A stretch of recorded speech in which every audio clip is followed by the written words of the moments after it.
Selanjutnya mari kita memberikan sebuah kesaksian yang indah. Yaitu dahulu ada seorang yang menderita penyakit kusta. Lalu dia datang berlutut di hadapan Tuhan dan berkata, Tuhan, jika engkau berkenan, engkau dapat mentahirkan saya. Dia pun datang sujud di hadapan Tuhan. Datang ke hadapan Tuhan dengan rendah hati. Tiarap di tanah. Tampaknya orang sakit kusta ini. Penyakitnya sangat parah.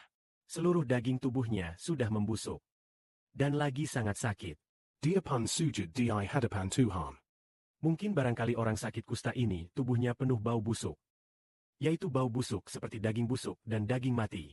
Dia sujud di hadapan Tuhan lalu dia mengasihinya. Saudara Sibo juga teringat. Bertahun-tahun yang lalu. Suatu kali saudara Sibo berlutut. Sujud di hadapan Tuhan. Yaitu tahun 2019. Sepertinya pada hari 22 Agustus. Pada pagi hari, saudara Sibo berlutut. Meneteskan air mata. Berdoa kepada Bapa Surgawi. Memohon pengampunan Bapa Surgawi. Atas dosa Shibwa. Dulu tidak mengerti bagaimana menghormati Tuhan dengan baik. Lalu berlutut dan meneteskan sangat-sangat banyak air mata. Terus berdoa-berdoa. Setelah berdoa lebih dari 1 jam lalu tertidur. Menjadi mengantuk. Lalu pergi ke tempat tidur untuk tidur. Hari itu adalah pagi, mungkin sekitar pukul 8. Setelah tertidur. Yang sangga terjadi berdala Tuhan menampakkan diri kepada saudara Shibwa. Dia juga membawa 3 rasul. Tampaknya Petrus, Yohanes, dan Yakobus. Ketiga murid ini menampakkan diri kepada saudara Sibo, muncul dalam mimpi. Pada saat ini, di dalam hati Sibo berpikir, Tuhanku menampakkan diri. Saya mau maju memegang tangannya. Mengatakan kepadanya, Tuhan, aku telah berhutang kepada MU.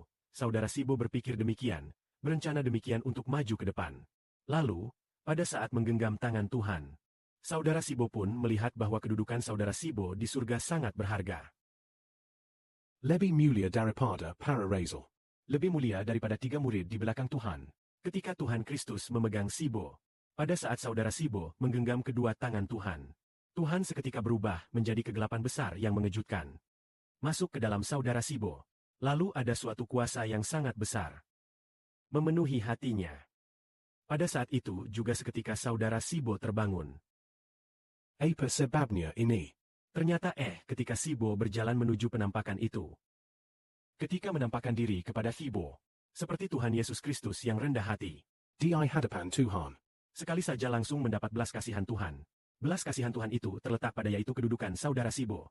Lebih berharga daripada para rasul. Dan juga menaruh rohnya ke dalam saudara Sibo. Itu adalah tahun 2019.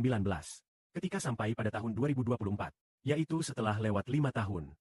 Ketika sampai pada tahun 2024, yaitu setelah lewat 5 tahun, barulah saudara Sibo mengerti bahwa ternyata saudara Sibo mendapatkan nama Tuhan Yesus Kristus. Ini sungguh terlalu ajaib. Maka seperti yang baru saja kita katakan, ada seorang penderita kusta. Dia mungkin karena dosa lalu terkena penyakit kusta. Seluruh tubuh sakit.